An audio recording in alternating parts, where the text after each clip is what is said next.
As a student of sociology at the Salt Lake Community College, I was asked by my professor to take part in a sociological research survey where I was asking Utahns what their beliefs were about the water quality and what we could do in the future to provide water to the future generations.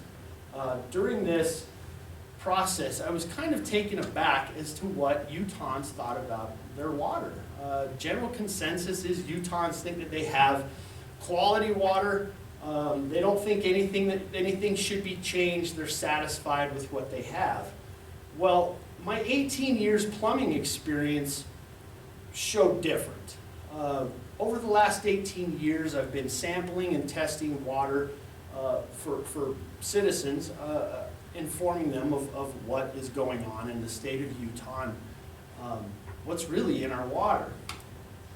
Most of us don't know how or where our water comes from. Where we get our water is in the wintertime, the snow falls and it creates a snowpack in the Wasatch and in the Ochre Mountains. As that snow falls, as we can see, it falls through a layer of inversion. We're all very aware with what inversion is in the state of Utah. We see it on the news. It's in the forefront. It's one of the most highly debated topics in Utah. People want change. They want a reduction in the inversion in Utah. What they don't understand, though, is with that inversion, a snowflake is nature's perfect filter. As the snow falls, particulates get trapped inside of the snowflake crystal itself, and it brings it down to the earth, and it's stored in our snowpack.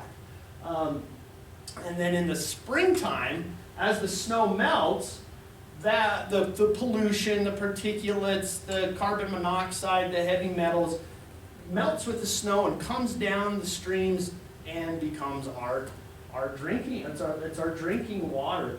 As you can see in this image in the springtime here, as this snow is melting, you can see it's not white, it's gray. And if I was to show an image of the canyon at the base of the canyon, that snow is gray, almost black. Well, the water treatment facilities in Utah are at the base of the canyon, right at the very bottom of the canyon. And as you can see in this image here, this is the Big Cottonwood Water Treatment Facility. The water that's coming down through the creek in this image is not crystal clear. It's not decent drinking water. There's a secret they're not telling us. Utah water quality is not what we think it is. You can find out by logging on to the Environmental Working Group website. You can actually enter your zip code, and then it will tell you what is in your water. It also will inform you of any citations that the city has received for not following the EPA's guidelines as far as to what is safe drinking water. In 2006, Holiday City was cited for not properly monitoring the arsenic levels in the water. And what they did find that year was the arsenic levels were above the legal limit. So they are putting the citizens at risk. Also, as a part of the water treatment, as it goes through the facility, all they're doing is they're screening the water. They're taking out the big chunks. They're adding, they also run it through a UV filter, which kills the bacteria in the water, killing any living organisms. Then they add high levels of chlorine so that no other living organisms can then regrow in the water, and they add fluoride. But you can also do research for yourselves to see the detrimental health. It's detrimental to your health, the chlorine and the fluoride. They also link fluoride to osteoporosis and other ailments. But also, you can test your chlorine content in your tap water at home. What's shown here is a swimming pool test kit. And I used to test water for individuals as a plumber, and this is the exact same test kit that I would use. Now what you'll find is that most water tested in Utah, you're going to see that it is ideal if it's a swimming pool. So essentially you're drinking swimming pool water. So what I would suggest is to get involved.